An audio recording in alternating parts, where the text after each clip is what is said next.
Today is a new day to start again. Take each moment one by one and do the best you can. Yesterday doesn't matter, it only serves as a ladder. Tomorrow isn't guaranteed, so make your plans accordingly. Today is a new day to start again. Take each moment one by one and do the best you can. Grand Rising. Today is a new day to start again. It is 6/27/2025.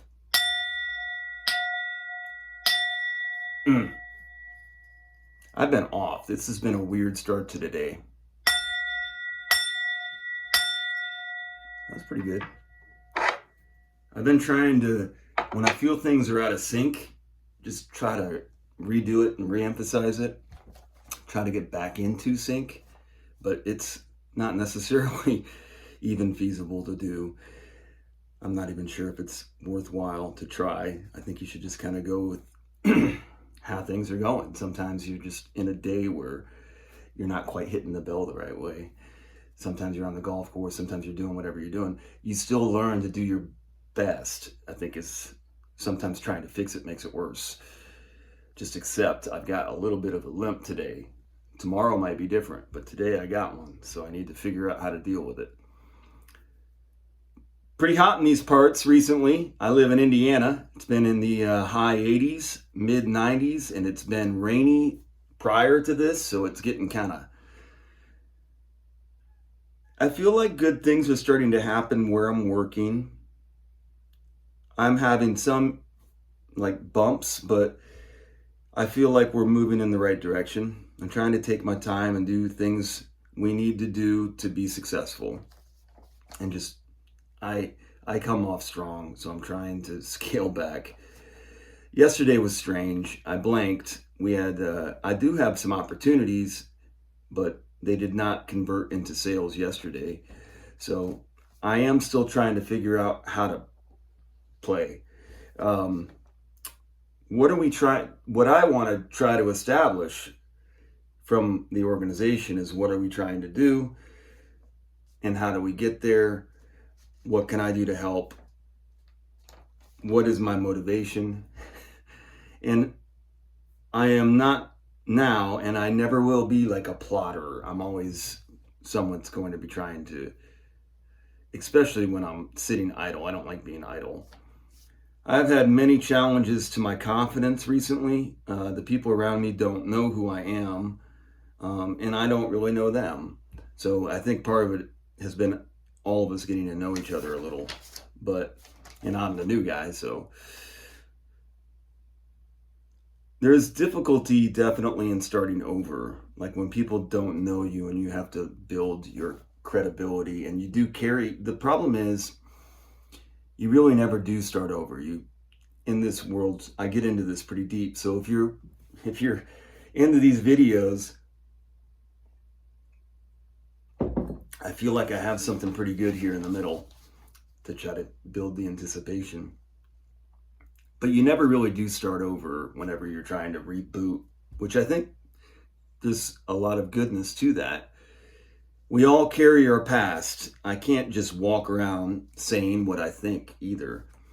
So people would be offended by my true beliefs. Do they know, like, they're, and it's not, and I'm not trying to put myself into a different, I'm offended by what people believe biblically, honestly. But they're allowed to be offensive because of the, let's get into, I have this, my what I'm saying is I'm not as well versed into the Bible, and that's what people will say when I make my criticisms of it is, I mean, I am into it, but I am not a scholar of the Bible. And whenever we're trying to parse words of the Bible, I am very rudimentary. So it's like the whole thing of, if you've never been to war, you can't talk of war kind of idea, but it's not really true. And what I'm trying to go with this is, in that same way, though, I believe towards things that involve people like Hermes Trismegistus and like the ideas of Neoplatonism, like all of that is intertwined into And a lot of it is as rudimentary as it is from my understanding of the Bible. But I have more of I try to look at things and find similarities, I guess is the best way for me to say it. And I think that what I have found that pretty much all of the ancient branches, and many of which seem to have been really obscured, have the truth of like how we should be operating. And it really comes down to language and logic. Have you ever considered the logistics of our buildings that we have in most of our cities and towns, at least in the United States, where there's these Greco-Roman structures that were built in the 1800s when we first came here and started civilizing, and even many of them before it became a state, we used horse and buggies to build these structures. And why did we do that? And could we logistically have done it? And all those answers may be logically sound for you, but have you ever actually looked at it and understood what it would take to build these structures, what they had, and what the narrative says we were doing at that time, and try to coordinate that with these structures that we really don't build today, because in our society it doesn't make much sense because they're not functional. And ask yourselves, why then, when they're pioneers, literally, like, would they build such things? So people think I'm crazy. My beliefs are absurd. They're false, they're offensive, and they're evil. There are many who, if I really got into all of my talkings of things that I've found, would accuse me of speaking of Satan, of the devil, of Lucifer. And if I say I'm not, who am I to say? Do you know of the Lightbringer, of Venus, of the morning star? I've been getting into that today. Really early this morning, I went out and Venus was really bright in the sky. It was shining through the clouds, and then it came out after the clouds went through, and it looked impressive.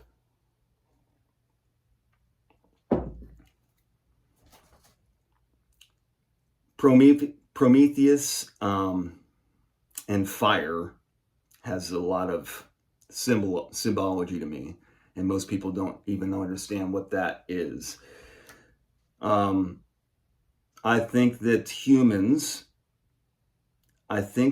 fire is for humans, and it was given to us from something not from this realm, or something that is intermediate between us and this realm. Prometheus, whatever you want to call Prometheus. And there's a lot of different names for Prometheus across different cultures of what we have left for us. And that's how I think we have a lens of history through the cultures that tried to leave things behind, or just left things behind because they were the strongest or built the best buildings. But you can burn it all down. That's what I think I was trying to center on. Humanity, if it collectively got together and worked together, if it wanted to, could burn down the entire realm. I think we have the capabilities of it. Like, if you really got into a neo-Nazi type brainwashed setting of this is our cause, and we came up with a common reason for why we needed to do this, we could totally like melt and burn down areas. We could evacuate, and if that for some reason became a common cause of what we wanted to do, we could use fire and the capabilities of fire and destruction to destroy everything. Or we could like fight against each other and do it as well. I mean, there would be potential, though, You could find a reason. If it was a reason why humanity wanted to start over square, so they made sure that they were in charge of everything, they could burn everything down and start over and then plant seeds. Maybe keep an ark. But there's also, they could flood it actually. Like right now, where we are in our society, I think if we collectively got together, we could figure out a way to collectively flood most of the realm. Maybe in different areas. There's only so much water, but like, damn. Have you ever looked at dams and then the reservoirs that are, have you ever heard of the flooded cities? Like most of these reservoirs, they have ancient ruins underneath them. And there is some questions of the time frames of when these dams were created. But most people just fall in lock. I think what they would give you is that there's possible manipulation of like our history to an extent, like where we can't really discern it, whether it's real or not real. I think that the further you go back, people think the better understanding we probably actually have. And what I would say is that's false. The further back we go, the more obscured and less likely it is to be truth. And that is what I think. So when we start talking about getting back to the good old days, that's his story. The good old days is his story. All right, so now I'm going to stay on that. So there's dams, and then there's these city fires. That's part of our actual narrative of history. There is actually in the history of, especially in this 1800s to 1950s range, there's a lot of dams and there's a lot of fires.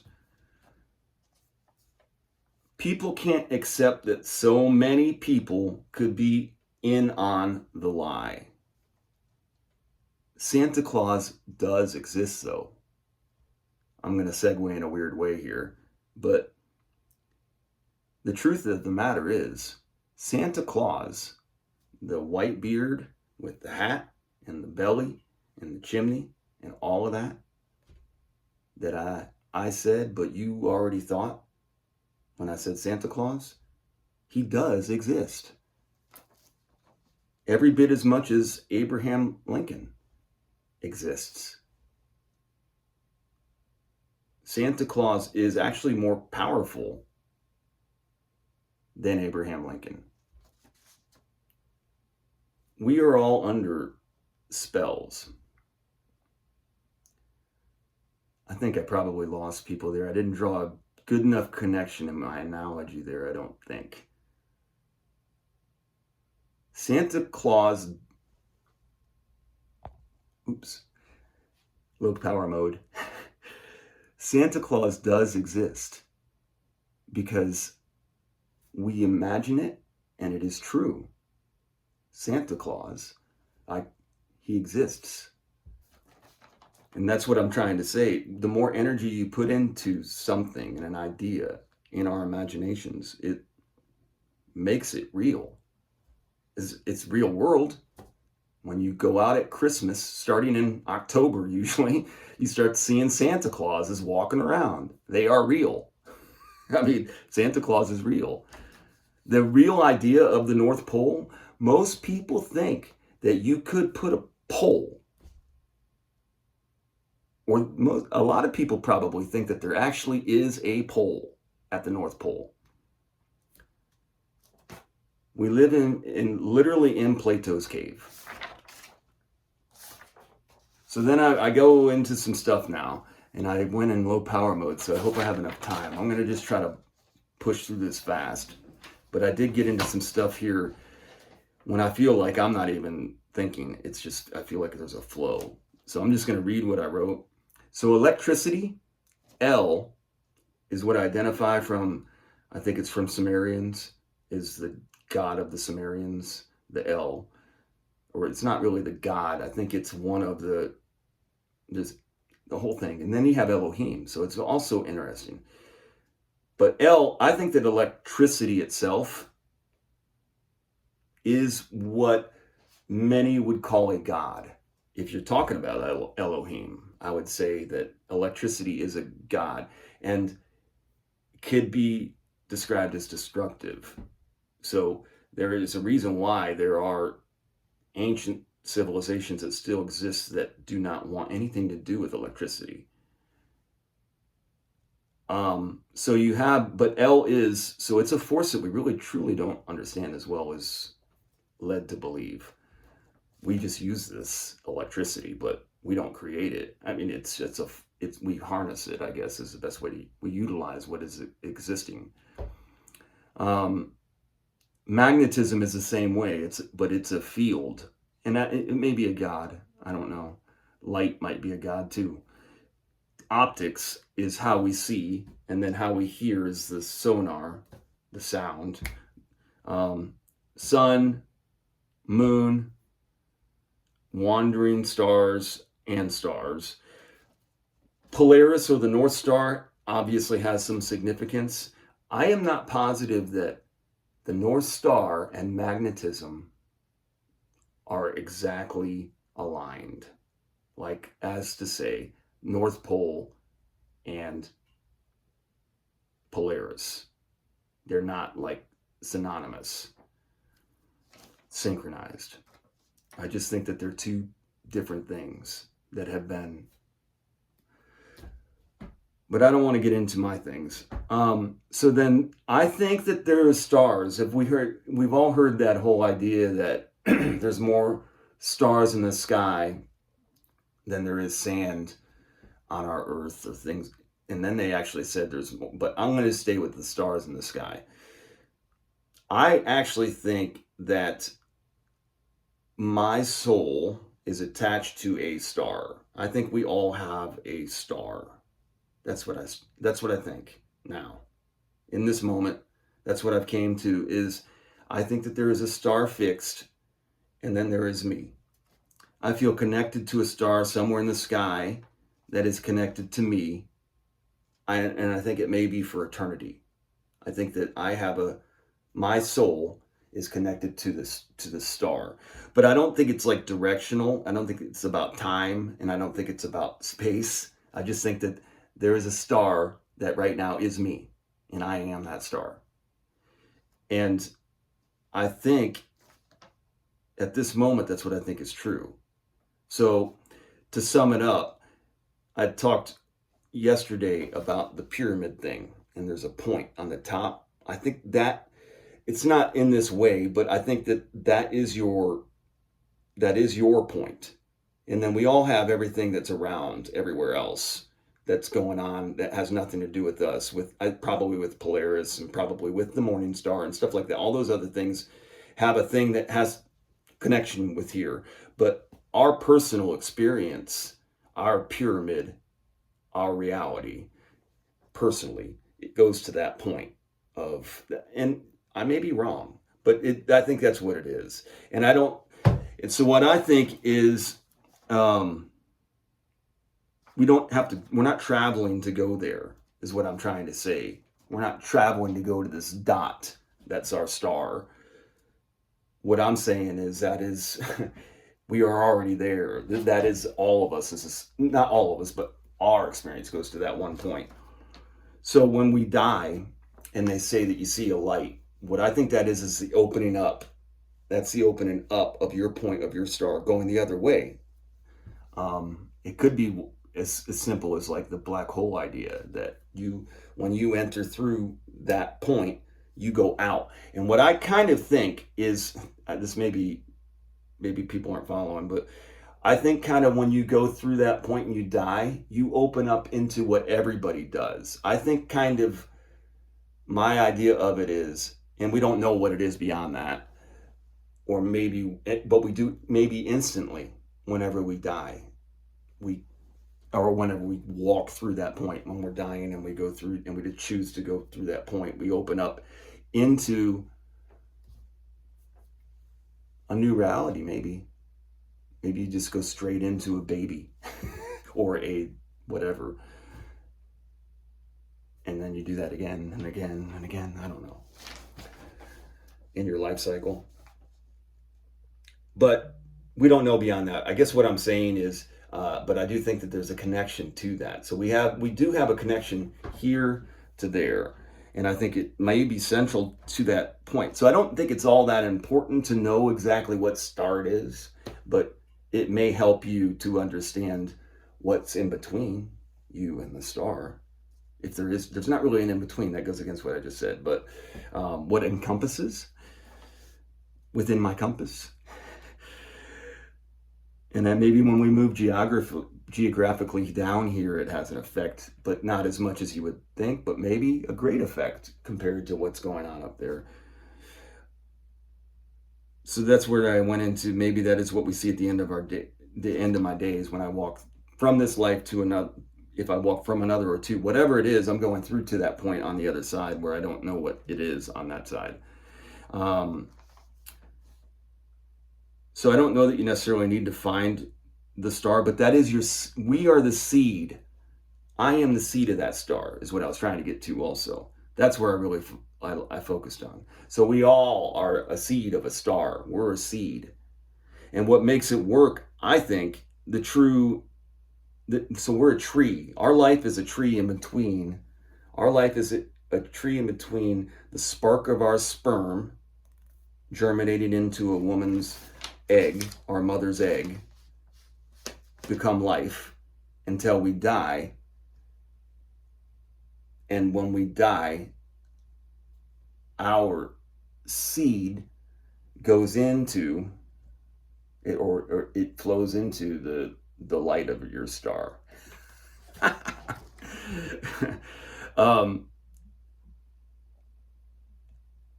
So what we should do from that, if that's what I believe, we have allegiance to the star, the time and place we were born, I would guess.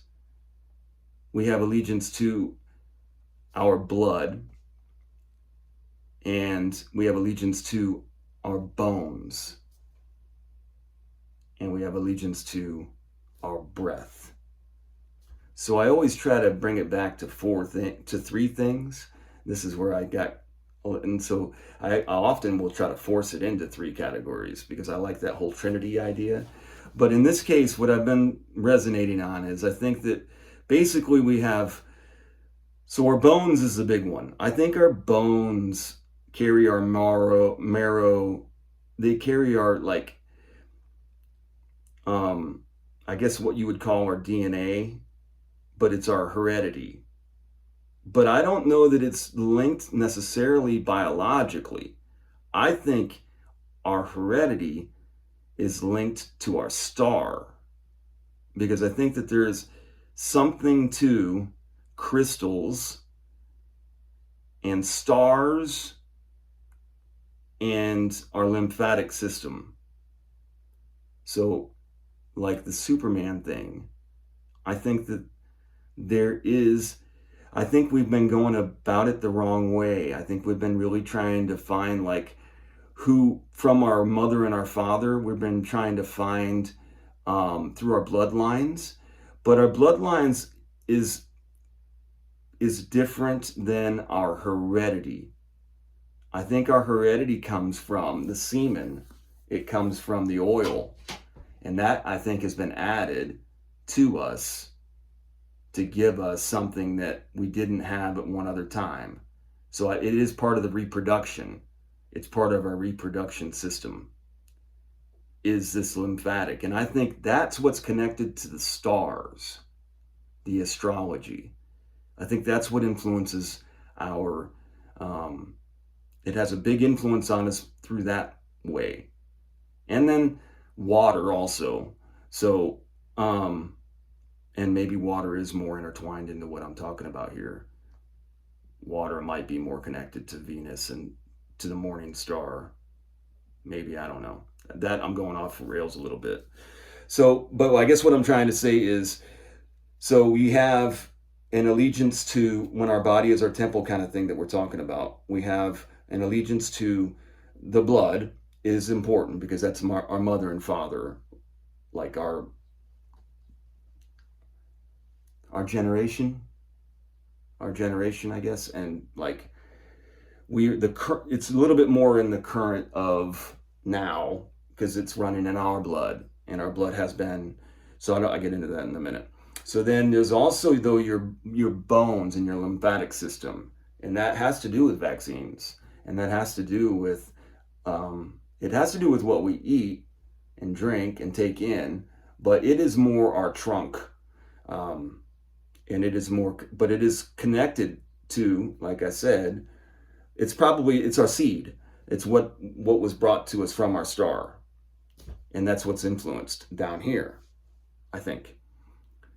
But it's more, the reason why I'm bringing it up is because we try to bring biology into heredity and like what's passed down. And I think our consciousness is actually more intertwined with our heredity as opposed to so our consciousness is more intertwined with our heredity and the star. And so what we are receiving and inputting out is more based on this astrology, and then our bloodline stuff is more based on the alchemy.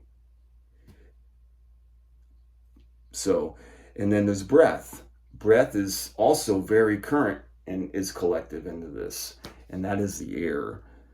So I always try to bring back to 3. Like I said, it's, for me, it seems like there's more 4. So I'm trying to center back on what the 4 were though.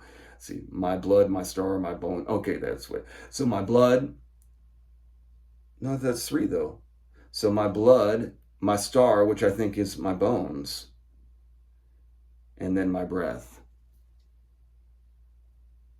So I think that is more my blood, my bones, and my breath. Anyways, so maybe it is 3. Maybe I'm trying to make it into 3 again. I put star and bones as separate things because I think that they are obviously separate, but I intertwined them together in my little recap of what I've been doing. So whatever, star, blood. Oh, that's where I did talk about it here. So there's the white blood, the lymphatic system. That's star and maybe bones. So I already had tried to put them together. I think that that's might be where they go. And then blood is not oil. Blood is different. Blood, and then water interacts with both blood and the lymphatic oils. It's very, I'm just trying to understand the full body. But I think that's where that's where I think of things differently than people do generally, is because there's labels put on all of this stuff that has manipulated our understanding of it and corrupted it. And that was done at a young age. And there were people that were, the biggest thing I think I found is people, some of the greatest influencers in our historical narrative had belief systems that were similar to what I'm talking about. And that's been completely obscured as being insane, and what, like, you can't throw the baby out with the bathwater. But in reality, that was the core of who they were. And we're focusing on something that they said as truth. And it turns out that their lens of what they said was truth is not true. So it's like they picked the things that they said were wrong. And the things that they said were right, they hid. Because there's a lot of weird stuff that goes on with your brain, and you've got crazy stuff going on. You think about a whole bunch of different things, and you start looking at math and stuff. So like even Newton himself said that his theory in different journals was nonsensical. The ones that we attribute to him as being the ones that are so significant. He had tons of other thoughts that were crazy, is what we say, crazy, but this one's right. But then as we look back on it on the lens, we're like, well, that one's not right either at all. And some of this stuff might be. It's honestly, that's how it happens whenever you start looking at stuff. So I think I don't know. I talk a little bit more about the pyramid and the star at the end. So what happens at the end when you get to your star and you go to the other side? If that's what happens at the end of your life, who knows? I say it seems to me that we all go to the same place. For me, it's like whenever your life is over, you awaken into. My new thing is, I don't know that you carry your personality or your life with you. I think it like seems to like maybe disappear and you may be done.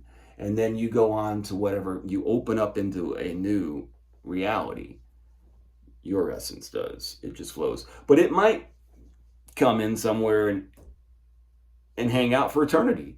That might be too. What you may have to do is whatever happens from this point and you go through, whether you're a fox or a worm or anything with life in it, whenever your life is over, you go cross over to a place that all of us go to, maybe, and become one again. And so, and you may stay there for eternity. So what hell is when you get to the other side, you got to stand there and look at everyone around you going, yeah, for the rest of your life, you got to be like, I know. And that could be hell, maybe. I mean, I don't know. Especially if you got the ones that are loved around, your loved ones around you. And that's why you don't want to go there. Maybe you want to stay here as long as you can because you know that when you get there, you become more aware of that. And maybe there's people that just know, and this is not to, I'm going to be really careful here and just be careful with my words. But sometimes I think that there might be an awareness of the merit system in your own brain and your own reality. And you know how much you've suffered. And I think maybe it's possible that when you surrender, this is, I want to be really, I don't even want to say it, but there's potential for that to be peaceful. But I don't believe that. I just want to say that is a potential. I've never had that because that spark of light in life, but that may be my experience. Obviously, people do things that are outside of my understanding, and that is present everywhere. So, and I don't think anyone should judge anyone else. So, everyone, but I do think the idea of your imagination of what you understand. So if there is a hell in your understanding, when you cross, that may have some kind of bearing on your reality when you cross. What your understanding is. Your imagination may have something to do. Everything that you've seen before you snuff. I don't know. It's hard to understand because I have had people that surrendered and I knew them, I thought, but I didn't know them when they did. So your life may live for eternity from beginning to end. We perish. I think we do punish ourselves. I think we are our own savior and our own devil. We are both. We are the angel and the devil on our shoulders. That's what we are in our life, and we have the free will. And we decide what Santa Claus looks like. But I think contentment seems to be more of a peaceful existence and gratefulness. Your life is yours to live. Your moments are your leaves, what you leave behind. But it's not really permanent. But it may exist like everywhere and all the time. So our life is our leaves, our flowers, our acorns, our branches. The life that we live is our tree. So we are all stars. We are all stars in our own way. I finished the sucker out. Do great. Be great. Be grateful. That wasn't too bad. When I first started this video, I thought it was going to be hard to do. I just didn't really feel like doing a video. And then I started writing, and I got into this idea. I do think that this lymphatic oil system is tied to crystals somehow. I think there's an influence between our oils and the crystals, and I think those are in relation to the star that you are. And then Polaris has significance because it is always fixed, especially in the northern, wherever we are, whatever you want to call north. There is magnetism field that the compass will show, which also gives an idea of north.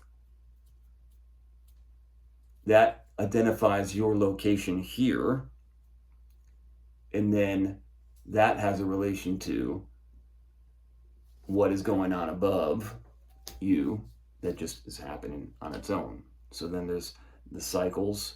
The cycles has more of an impact on your lymphatic system, which I think is probably tied to water, is my new thing, and the feminine aspects of everything. And then the masculine is more the fire and the light. Not that this is anything that's revolutionary, I understand, but that's kind of where I'm at right now. So we should be paying much more attention to where the stars are. We should be paying much more attention to what our lymphatic, historical, ancient type allegiance should be towards, because that's what our makeup is. And when we identify with that, we're going to have a more fulfilling experience, or at least have a better understanding. But with that awareness grows your responsibility. So we have a responsibility, I think. We just, not responsibility is not exactly the right terminology, I don't think, for it. We're like in an adventure of choose your own adventure, and we have a makeup that we are in this existence, and the more we know, the more fruitful it can be, but also the more destructive it can be. And there are probably things that are in play that are aware of our awareness. So that should be taken into consideration. And we are as powerful as we are imagined to be by others, honestly, is what it really comes down to. Hope everybody has a great day out there. Do great, be grateful. I'm going to get a dinger in. That was better. You don't always have to hit the bell hard. Sometimes it's like a nice smooth, you don't want to wake everybody up. Have a great day.